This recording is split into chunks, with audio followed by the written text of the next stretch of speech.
Саламатсызбы агай? Саламатсыздар. Сиз менен ушу маегибизди баштайлы. Көптөн бери көрө элекпиз. Азыркы учурда эмне менен элек болуп атасыз? Баягы кызматтан кеткенден кийин азыр эмне кызмат кылып атасыз? Ошол баарына эле кызык болуп атса керек. Өзүңүздөр билгендей, кесибим боюнча архитектормун. Архитектор болгондон кийин ушул өзүм мындайча айтканда, ушул жогорку окуу жайды бүткөндөн бери архитектура менен эле жүрөм. Проектный институттан баштадым архитектор болуп, анан эң жогорку деңгээлі биздин кыргыз мамлекетибиздин курулуш тармагын башкарууга чейин жеттим. Ар бир тепкичин басып өттүм. Ар бир тепкичин буквально басып өткөм да. Эми ошол өзүм кесибим боюнча эле архитектура менен, курулуш менен эле алектенип жүрөбүз.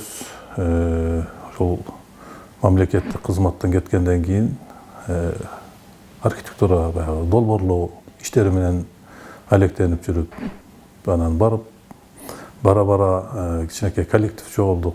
Андан мына бүгүнкү күндө өзүнчө бир долбоорлоо институтка айланып, ошол долбоорлоо институтта бүгүнкү күндө эмгектенип жатам. Анан негизи баягы мамлекеттик кызматтарда көп иштебедиңизби? Анан кийин баягы мамлекеттик кызматта жүрүп, анан кайра баягы жумушсуз калып дегендейчи, анан өзүңүздүн ишиңизди баштоомдай сизге оор болгон жокпу? Айырмачылыктар бар бекен? Жок, эми жана башында айтып кеткендей, мен өзү жөнөкөй проектировщиктен баштагам. Анан өзүм ар дайым өзүм кесибимдин айланасында жүргөндөн кийин мындай кыйынчылык да болгон жок да, в принципе, баягы мамлекеттик кызматтан кеткенден кийин эле уже ушул проектирование жагына кеттим.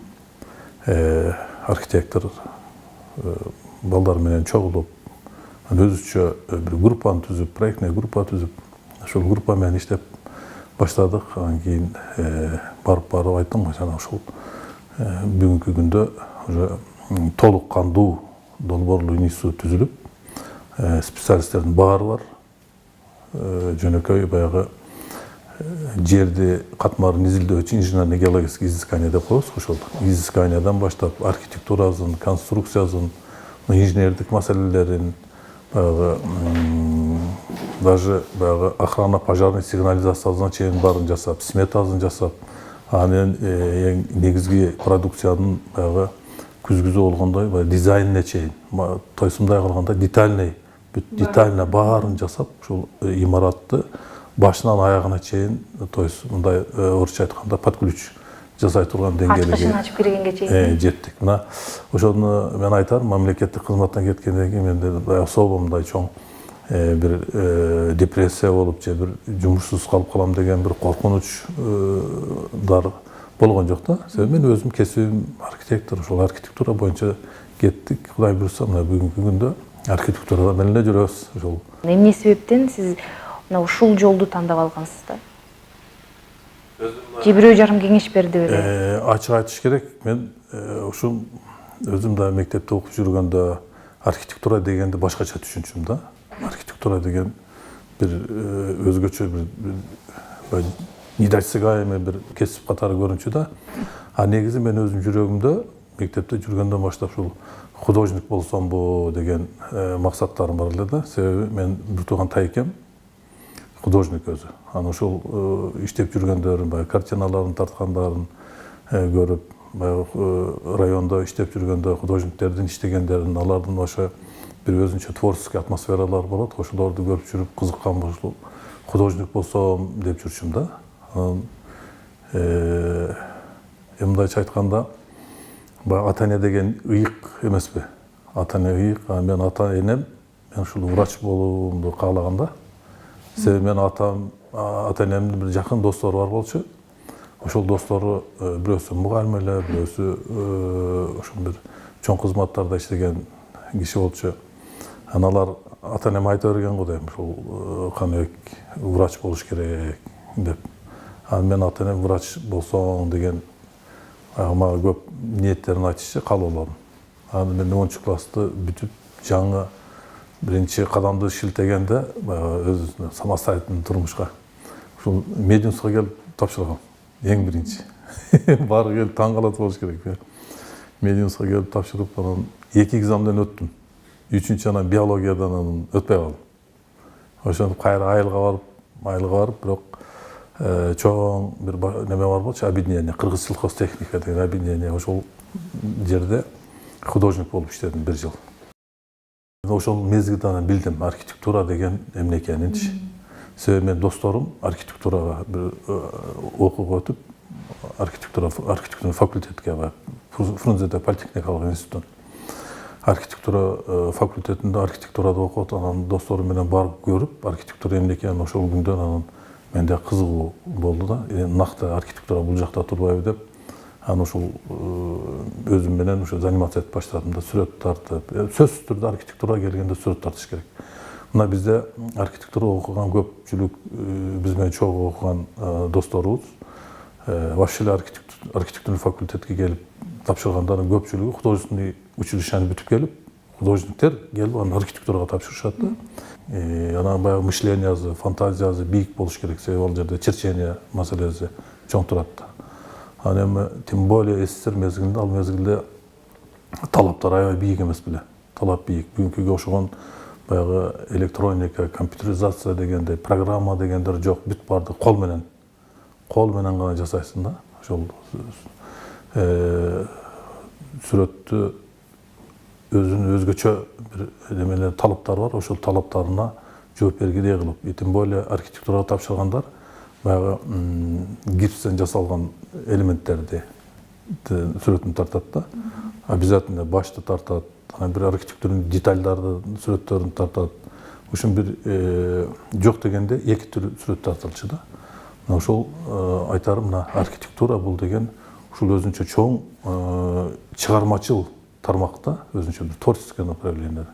Ошол даже художниктер келип, кийин архитектурага тапшырып, архитектор болом деп кеткенден кийин, значит, бунун художествонун дагы бир андан аркы бир өнүгүү багыттарынын бири деп айтсам да болот да. Архитектор и художник, и скульптор, и архитектор да, то есть и дизайнер, мындай кылганда универсальный. Биз азыр кирип келаткан бөлүм бул конструкторлордун отдел конструкция да. Бул жерде бизде көпчүлүгү жаштар, азыр эң негизги биздин келечектин кадрлары, келечекти жасоочу ким булар? Булар жаштар да. Ошондуктан биз өзүбүздүн ушул концепциябызда институт долбоорлоо институттун келечегин жасоодо жаштарга өзгөчө көңүл бурабыз да. Буларга жогорку окуу жайын бүтүп, кесипке ээ болгондон кийин ар түрдүү мекемелерде иштешип жүргөн, мына ошол жерден биз баягы өзүнүн тааныштары аркылуу, анан кийин көбүнчө конкурс аркылуу набор кылабыз да. Набор кылганда булардын эң биздин баягы негизги критерийлер иштелип чыккан, ошол критерийлерге жооп берген кесиптин ээлерин биз жумушка кабыл алабыз. Жумушка кабыл алганда дагы биринчи испытательный срок менен алабыз да. Сразу эле келгенде эле мына сенин жумушуң, сен иштеп баштадың деген жок bizde. Баягы биринчи мезгилде 1 ай, 1,5 ай испытательный срок болот. Ошол испытательный срокто өткөндөн кийин анын өздөрү ар кимдин өзүнүн баягы милдети, жасай турган жумушу көлөмү белгиленип туруп, ошол жумуш боюнча иштеп башташат. Салыштыра кетсең, сизге салыштыруу оңой болуш керек, себеби азыркы учурда баягы илим техниканын заманы болуп атпайбы? Сиздер баягы окуп жүргөн учурда, ошол эле Совет доорунун учурунда негизи өзүңүз айтып атпайсызбы, баягы компьютер жок эле, колго чечебиз депчи. Ошол кездеги архитектура менен азыркы учурдагы архитектуранын айырмасы асма менен жер болсо керек. Айырмасы чоң, чын айтыш керек, айырмасы чоң. Себеби ошол СССР мезгилинде ошол эле не только архитектура, ошол курулуш тармагы, ошол долбоорлоо тармагы бүт бардыгы аябай түйшүктүү болгон. Өзгөчө архитектура себеби ар бир ойлогонуңу бүгүнкү күндө ойлогонуң баягы компьютер менен жасап атпайбызбы? Анда өзүң чийип, биринчиден эскиздерди чийесиң. Ойлонуп отуруп да, баягы фантазияңы, если бир архитектуралык бир чыгарманын үстүндө иштеп атсаң, ошону бир нече варианттарын чиймелеп гана кол менен чийип отурасың. Анан аны деген ар бир линиясын кол менен чийесиң да. То есть мындай караганда бүт ар бир точкасына чейин только кол менен жасалчу, анан өзүңүн көзүң менен, мээң менен ойлонуп параллельно бир отурчу да. Başka varyant yok bolçu da. Başka varyant. Elementarna karandaşta da her bir çiğgende böyle liniyalardan özün nemeriz olur da talşına lini. Ağa oşuğa jarışa kılıp karandaşlık pastayarına kurçtu oturasın. Kurçtu oturup çiğip toysunda kırganda tüşük. Ayoy tüşüktü bolçu. Hem bargan sayın vaqt özgörülüp atat, zaman özgörülüp atat. Bugünkü günde oşa подход совсем башкачараак. Ар бир адам үчүн баягы эми кесибин туура тандоо өтө маанилүү экен жашоосундачы. Анан ошол эле учурда ушул мындай кесибиң дагы эгер өжөлөнүп сиз айткандай баягы эмгектенип иштесең да мүнөзүң да өзгөртүшү мүмкүн экен да. Анан чындап эле ошондой болдубу сиздики мындай мүнөзүңүз өзгөрдүбү? Сөзсүз түрдө. Эми кесибиң сөзсүз түрдө мүнөзүңө таасир берет экен да. Мына ушул жерде баягы действительно өжөрлүк пайда болот экен. Андан кийин баягы өзүңө койгон максатыңа ушу до конца жетмейинче жаң тынбай бир иштей турган бир эмгектүүлүк, эмгекчилик дегендер болот экен. Анан самый главное мына ушул күнгө чейин эми бардык эле жакта бар. Бир астыңа максат койдуң да. Сен жасап аткан долбоор биринчиден качественный болуш керек. Талапка жооп бере турган, нормаларга жооп бере турган, анан келечектүү, негизи келечектүү.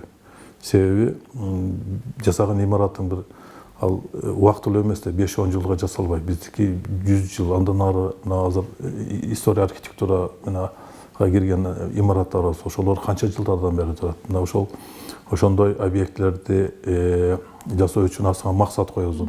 Анан мөөнөт коесуң, туурабы? Мөөнөт ошол долбоорду мынча мөөнөттүн ичинде бүтүрүшүм керек деп. Ошо жетиш эмне керек? Ошон үчүн эмгек.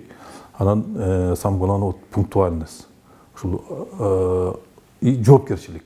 Мына жоопкерчилик деген то есть бул өзүнчө тарбия да, тарбия болуп атат. Ошол тарбияларды өттүк да, Кудай буйрса. Анан ошондон айтам, мен мурдага караганда ушул кесиптин ээси эмне архитектор болгондон кийин аябай эле чоң өзгөрүү болду.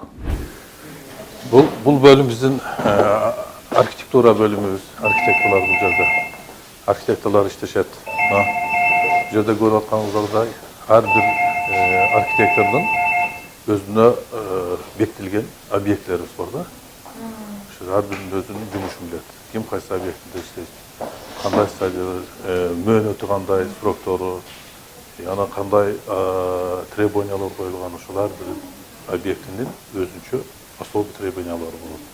Негизги милдетибиз норманын чегинде, мыйзамдын чегинде, негизи бул курулуш деген 1 жылга, 3 жылга, 10 жылга эмес да, бул жүздөгөн жылдарга кете турган. Ошондуктан ошо келечегин астына кадам шилтеп, келечекте бул имарат кандай болуш керек, кандай талаптарга жооп бериш керек, баягы нормалар, өзүнүн баягы курулуштун сапаты, негизи ушул келечекке барганда архитектуралык образдары ушул барган күн өткөн сайын, баягы убакыт өткөн сайын ошол талапка жооп бере турган имараттар болуш керек. Жашоодо мындай жашоо өзү адамды тарбиялайт эмеспи? Анан кийин негизи ошол баягы принцип, адам принципиалдуулукта маанилүү нерселердин бири да.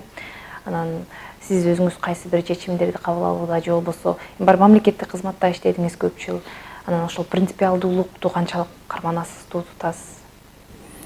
Принципиалдуулук деген, конечно, биринчиден ар бир адамдын, тем более если чоң мамлекеттик кызматта болсоң, ошол кызматкердин негизги атрибуттары, негизги уран десек да болот, ошол атрибут деп койсок да болот. Ушундай болуш керек да, себеби принцип жок болсо кандай келечек болот, кандай натыйжа болот. Мына ошол жагын ойлойм да мен. Ар бир киши принципиалдуу болуш керек. Мен эми өзүм айтып кетсем, ушу негизи жашоодогу негизги принциптер болуп, эми бул дүйнөгө келип эл үчүн кызмат кылам деп жашап жүргөндөн кийин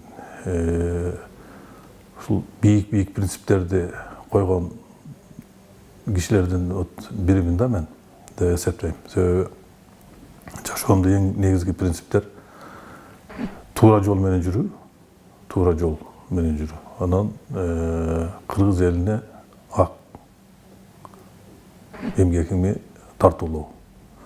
Анан ушул өзүбүздүн келечектин муундары болгон биздин келечегибиздеги кыргыз туусун желбиретип көтөрө турган бул келечектин жаштары. Ошол жаштарга туура мамиле жасоо. Жаштарга туура мамиле жасап, ошо жаштарды мүмкүнчүлүк болушунча тарбиялоо. Аларга өзүң тажрыйбаңы бер, өзүңүн тарбияңы бер. Анан аларды туура жолго жүрүү үчүн ошол жол көрсөт деген принциптер бар да. Мына Кудай буйруса бизде мен эми айтып кетсем, ушул деңгээлге чейин постоянно баягы чоң коллективдерде иштеп жүрдүк, чоң тармактарда иштеп жүрдүк. Мына Кудайга шүгүр десем болот. Ушул мен тарбиялаган балдар бүгүнкү күндө Кыргызстандын ар бир региондорунда бар да. Ар бир региондорунда бар. И ушул элге жакшы кызмат кылып, өзлөрүнүн жакшы эмгегин көрсөтүп атат. Как кесипкой катары, как адам катары. Мен ошо Кудайга шүгүр кылам да, ошо Кудайга ыраазымын. Ошончалык мага мүмкүнчүлүк, Кудай мага мүмкүнчүлүк бергенин, ошол эл менен иштеп, анан өзүмөн кийин бир мен менен чогуу иштеп жүрүп, эл үчүн кызмат кыла турган бир чоң кадрларды даярдап, ошолор бүгүнкү күндө действительно алар андан аркы тарбиялаганга бир эстафетаны берип турганга мүмкүнчүлүк түзүп кеткеним үчүн мен Кудайга шүгүр кылам, мен элиме ыраазымын да. Анан негизи эле баягы достукка да мамилеңизди билгим келип атат.